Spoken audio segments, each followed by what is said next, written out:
भारत छोड़ो आंदोलन की वर्षगांठ के उपलक्ष्य में विश्व हिंदू महासंघ द्वारा राजधानी दिल्ली में जंतर मंतर पर अंग्रेजों द्वारा बनाए गए काले कानूनों के खिलाफ विशाल प्रदर्शन किया गया।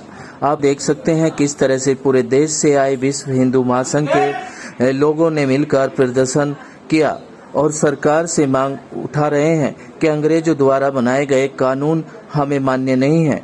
अंग्रेजों ने ये कानून अपने हित के लिए बनाए हैं। हमें जो हिंदू एकता है हमारी, हम जो पिछले पहले से काले कानून चलते हुए आए हैं जो हमारे हिंदू के लिए बहुत ही घातक साबित हुए हैं, जिसे हमारे हिंदू भाइयों को बहुत ही परेशानियों का सामना करना पड़ रहा है। उसके बदलाव के लिए उन काले कानूनों को हटाने के लिए आज हम यहाँ आए हुए हैं। हम ये चाहते हैं जो मोमडनों को ये मस्जिदों में तनख्वाह देते हैं, या तो हमारे पुजारियों को भी इन्हें देनी चाहिए या फिर उनकी भी बंद करनी चाहिए, या फिर जो हज में ये सब्सिडी देते हैं, सब कुछ सिखाते हैं। हमारा कोई भी हिंदू भाई बस लेके जाए या कहीं बाहर की यात्रा करता है, उसमें सारे टोल लगते हैं, सारे टैक्स लगाए जाते हैं, या तो वो भी बंद करा जाए या फिर हमारे हिंदू भाइयों को भी छूट दी जाए। ये पुराने कानून बने, काले कानून बने हुए हैं। जैसे कि हमारे देवेल जो हमारे प्रदेश सचिव है उन्होंने बताया कि हज पे जाने पे सब्सिडी दी जाती है। मंदिर में मौलवियों को नमाज पढ़ाने के लिए हर महीने 18,000 रुपये महीने दिए जाते हैं सेंट्रल गवर्नमेंट की तरफ से, स्टेट गवर्नमेंट की तरफ से। आम आदमी पार्टी हम ये चाहते हैं या तो हमारे मंदिरों को भी सब्सिडी दी जाए, हमारे मंदिर से भी टैक्स हटा जाए। अमरनाथ यात्रा पे हमारे जो बस हमारी जो रसद सामग्री जाती है, भंडारा सामग्री जाती है, उस पर भी टैक्स लगाया जाए, उन पर भी टैक्स हटाया जाए। हम राजस्थान से आए हैं, सीकर जिला से, महामंडलेश्वर ओमकार दास। और मांग जो अश्विनी जी ने उठाया है हम उसका समर्थन करते हैं, क्योंकि हमको भविष्य दिख रहा है आने वाला समय। जैसे कि आप भारत के अंदर घूमेंगे, अभी भाई साहब ने हमारे पूछा कि आप धर्माचार्य आप एक धर्म विशेष का विरोध क्यों करते? हम विरोध नहीं करते। हमारा तो धर्म सदैव से सिखाया है, अयम निजः परवेत गणना लक्ष्येषाम उदार चैतानाम तु वसुधैव कुटुम्बकम। हम पूरे विश्व को परिवार माने। सर्वे भवन्तु सुखिनः सर्वे सन्तु निरामया सर्वे भद्राणि पश्यन्तु मा कश्चित् दुःखं भाग्भवेत्। हम तो सब सुखी रहें, लेकिन तो हमारे गुरु ये भी कहते हैं समय टाइम देश काल देख के चले। इसको नीचे समय टाइम देश काल देख के चले।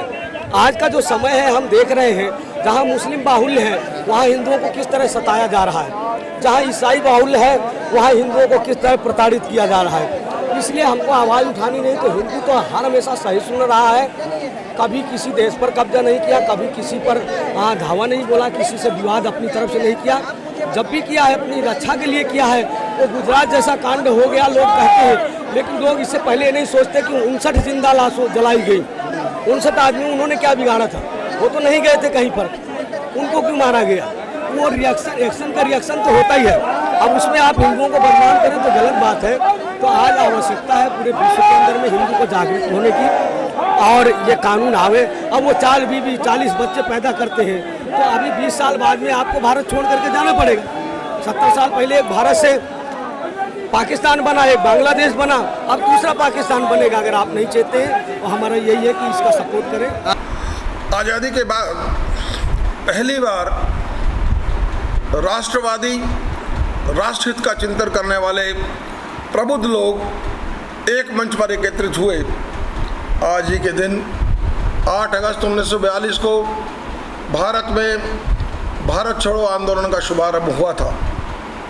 परिणामतः अंग्रेज भारत तो छोड़ गए, लेकिन अपने पीछे अपने बनाए हुए उन काले कानूनों को छोड़ गए, जिसके द्वारा आज भी न्यायालय में हमारे मामलों का निपटारा किया जाता है। 1860 का बना हुआ इंडियन पेनल कोड, 1861 का बना हुआ पुलिस एक्ट, 1863 में रिलीजियस एंडोमेंट एक्ट और 1872 का एविडेंस एक्ट, ये ऐसे कानून हैं जिनको हम काले कानून कह सकते हैं, क्योंकि अंग्रेज़ों ने जितने भी कानून बनाए उन्होंने भारतीयों के हित को ध्यान में रखकर नहीं बनाए, बल्कि अपनी सत्ता, अपने साम्राज्य को सुरक्षित रखने के लिए और उस समय हमारे जो वीर स्वतंत्रता सेनानी थे उन लोगों के विरुद्ध कार्रवाई करने के लिए बनाए थे। इसलिए अब समय आ गया है कि हम सब मिलकर इन कानूनों का विरोध करें और भारत सरकार से ये मांग करें कि हमें अंग्रेज़ों द्वारा बनाए हुए ये काले कानून स्वीकार नहीं हैं, बल्कि वो भारतीयों द्वारा भारतीयों के हित में बनाए हुए कानूनों को लागू करें। एक आज भारत में प्रतिभा की कोई कमी नहीं है। हमारे भारत के लोग समर्थ हैं कि वो अपने देशवासियों के लिए उनके हित को ध्यान में रखते कानून बना सकते हैं। आज इस मंच से उन्हें उसी भारत छोड़ो आंदोलन की वर्षगांठ के अवसर पर एक नई क्रांति का सूत्रपात हुआ है। अश्विनी उपाध्याय द्वारा इन काले कानूनों को उखाड़ फेंकने के लिए एक भारत जोड़ो आंदोलन शुरू किया गया है, जिसके माध्यम से जन जागरण कर इन काले कानूनों को ख़त्म करने की मांग की जाएगी।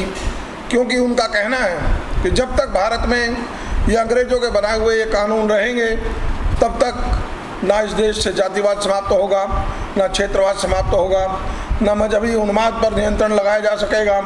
जैसा कि हम देखते हैं कि किस प्रकार कश्मीर में हमारे पंडितों के साथ दुर्व्यवहार हुआ, लेकिन उनके विरुद्ध कोई भी कड़ी कार्रवाई नहीं की जा सकी।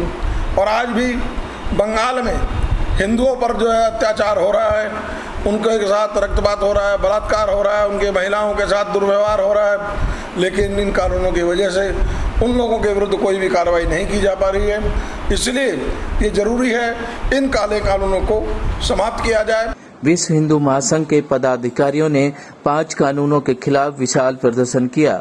ये 5 कानून समान शिक्षा, समान नागरिक संहिता, घुसपैठ नियंत्रण, धर्मांतरण, जनसंख्या नियंत्रण, इन 5 कानूनों को लेकर सरकार से मांग उठाई।